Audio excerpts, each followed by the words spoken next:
సంక్షోభంలోనూ సంక్షేమ పథకాలు అమలు చేస్తూ రాష్ట్రాన్ని అభివృద్ధి పదంలో నడిపిస్తూ ప్రజలు కోరుకున్న పాలనను అందిస్తూ ఎమ్మెల్యే వరదరాజుల రెడ్డి అన్నారు. ఇది మంచి ప్రభుత్వం అనే నినాదంతో టీడీపీ ప్రభుత్వం 100 రోజుల పాలనను చేసిన అభివృద్ధిని ప్రజలకు వివరించారు. కడప జిల్లా ప్రొద్దుటూరు నియోజకవర్గ పరిధిలోని దొరసానిపల్లి గ్రామ పంచాయతీ నందు ప్రజావేదిక కార్యక్రమంలో ఎమ్మెల్యే పాల్గొని గ్రామంలోని ప్రతి గడపకు వెళ్లి సంక్షేమ పథకాలు అందుతున్నాయా లేదా అని అడిగి తెలుసుకున్నారు.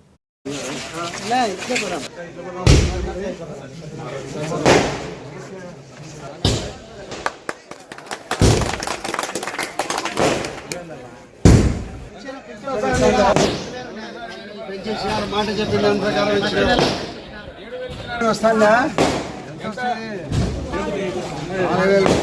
ప్రకారం మనం ప్రజలకు అందుబాటులో ఉండాలి.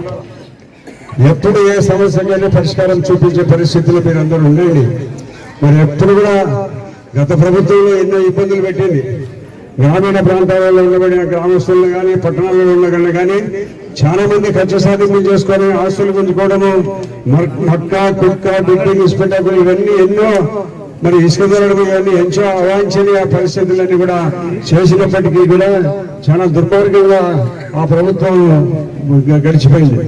కాబట్టి అది ప్రభుత్వం మీద మనకు ఎలాంటి ఖర్చు సాధింపు అనేది లేకుండా మనం స్నేహపూర్వకంగానే మన ప్రభుత్వం మంచితనంతో ఏదైనా సాధిస్తాం. మంచితనంతోనే మీరు నిరంతరము ప్రజల్లో ఉండండి.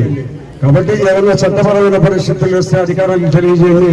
చట్టం తన పని తాను చేసుకొని పోతుందని మాకు ఒక హితబోధ చేశారు మా ముఖ్యమంత్రి గారు.